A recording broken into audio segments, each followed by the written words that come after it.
眼前这个男人乃是古印度摩羯陀国西苏那迦王朝的国王阿都氏，他嚣张跋扈，野心勃勃，为了能登上王位，竟然将自己的生父关进大牢，想将其活活饿死。他的母亲得知后，气得要和他断绝关系，并在丈夫的面前诅咒阿都氏。那么摩羯陀国王能否度过这次劫难呢？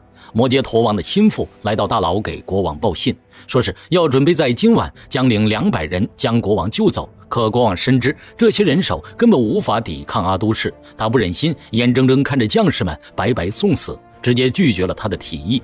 摩羯陀王为了不让儿子担上弑父的罪名，于是便向下属要了匕首，自尽于大牢之中。阿都氏得知后没有丝毫的伤心，他还将这个消息亲自告诉了自己的母后。王后得知丈夫自尽，悲痛万分，她愤恨的大骂：早知今日，当初阿都氏刚出生时，他就应该把他掐死。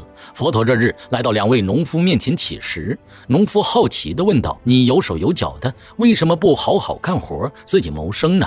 佛陀解释道：我和你们一样，也是农夫，我也需要耕作劳动，获取收成，而我的人生就是我的农田，我用忏悔和禅定浇灌田野，而无上真理就是我的作物，我得到的收成，我会将其分发给大家。农夫反问道：我们得到了您的收成，那又会怎样呢？佛陀说，得到他的人将从诸苦中解脱，证无上真理，究竟涅槃。农夫被悉达多身上的佛性感化，迫切地询问他的尊名。一旁的弟子回答道：释迦牟尼佛陀。农夫这才明白，眼前之人正是那位得成正觉的智者。突然传来一位妇人的呼救声，原来是农夫的家里着火了，而他们年幼的儿子还在屋子里，火势异常凶猛，已经不允许再冲进去救人了，而那孩子却浑然不知危险的降临，依旧在里面玩耍。几人打来水，拼命的救火。此时佛陀淡定地问道：这间房子还有其他的入口吗？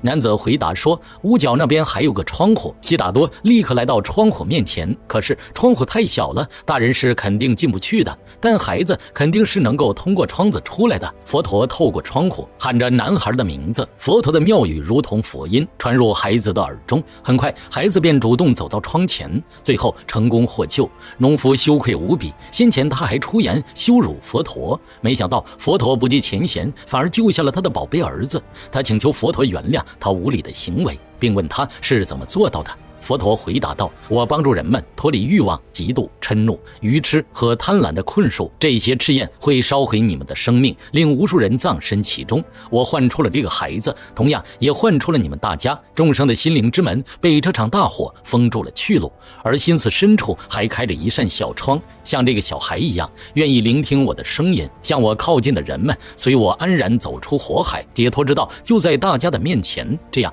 他们就能够获得新生。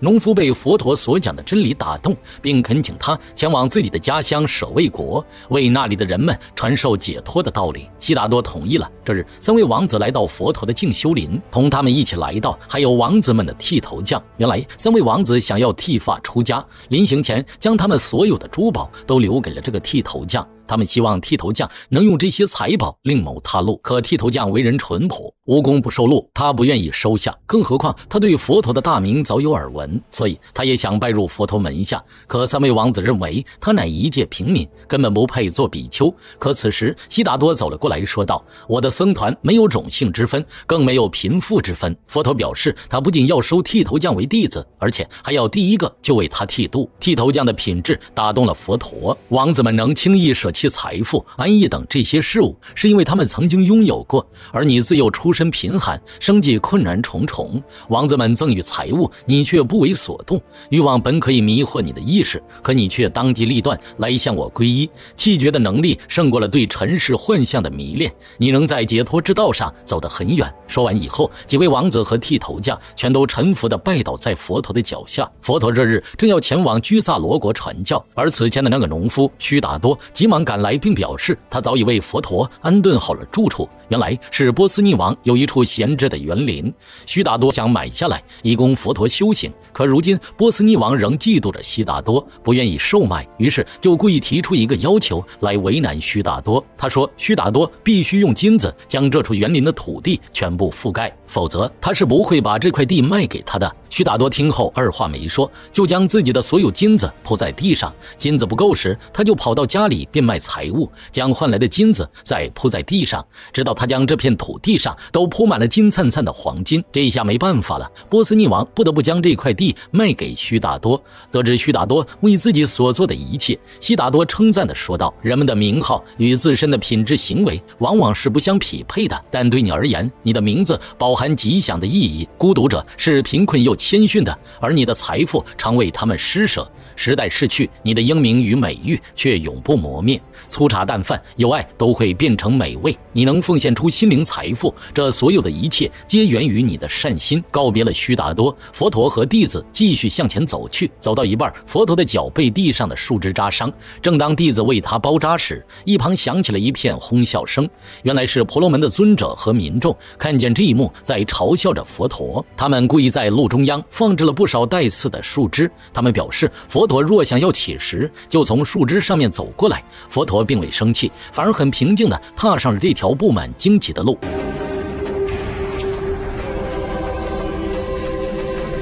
一旁的一个人看不下去了，他用木棍将所有的树枝移开。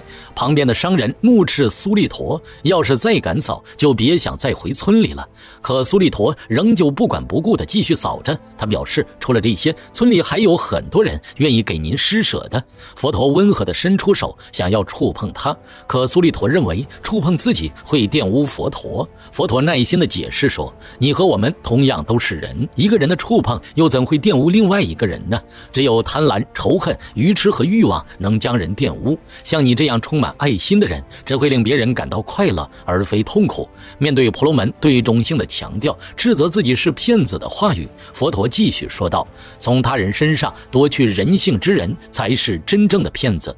如果称我为欺骗者能够让你们满意，那也没有关系。这个人像我们一样，也是生命，是他低人一等，藐视他这也是欺骗。大自然从来没有歧视，我们人类又为何要相互贬低？尊者反驳道：你嘴里说着大道理，怎么不让他做你门下的比丘呢？佛陀表示，您说的太对了。他来到苏利陀的面前，询问他是否愿意成为比丘。苏利陀实在是没想到自己身为贱民，却有机会成为像佛陀这样伟大的比丘。他虔诚地向佛陀跪下，从此成为了一名比丘。另一边的迦毗罗卫净饭王生了重病，已经到了弥留之际。他躺在床榻上，连呼吸都变得那么艰难。一想到自己后继无人，他就十分痛苦。因为王子们早已成为了比丘，剩下的人里也只剩下了提婆达多。没办法了，净饭王正要宣布提婆达多将成为继承者时，提婆达多从花院喝得醉醺醺的回来。他来到国王的寝宫，对着兄弟们胡言乱语。看到他这副样子，大家也明白提婆达多不可能胜任国王一位。佛陀仔细考量之后，向国王推荐了摩诃南，他人品才能俱佳，是成为国王的最佳人选。净饭王将王位传于摩诃南，但他心里还是有些顾虑。悉达多知道父亲在担心什么，他直言让父亲不要担心，他保证在摩诃南能亲理政事之前，他是不会离开迦毗罗卫的。净饭王这一下终于可以安心的离去了。事后，迦毗罗卫的所有民众纷纷前来为国王送行，他们会终生铭记净饭王为迦毗罗卫所付出的一切。提婆达多又一次错失了机会，他带着怒火寻找阿都氏的帮助，可没想到坐上王位的阿都氏竟然翻脸不认人，这让提婆达多怒不可遏。想到过去的种种失败，他憎恨自己没用，他用鞭子不断抽打自己的身体，以此来惩罚自己。摩诃南得知消息赶来，连忙制止了提婆达多的行为。他劝说提婆达多冷静下来，并用佛陀的话语劝说着他，这令提婆达多根本无法保持冷静。他怒吼着向上天宣誓，一定要让悉达多付出代价，他是不会认输的。他要夺走悉达多所拥有的一切。如今儿子出家，丈夫离世，波提王后备受打击，他决心要跟随佛陀成为比丘。可耶输陀罗告诉他，佛陀不会让女子成为比丘的，因为他早就向悉达多请求过此事。可波提王后心意已决，她换上弃绝者的修行衣，缓缓走出大殿。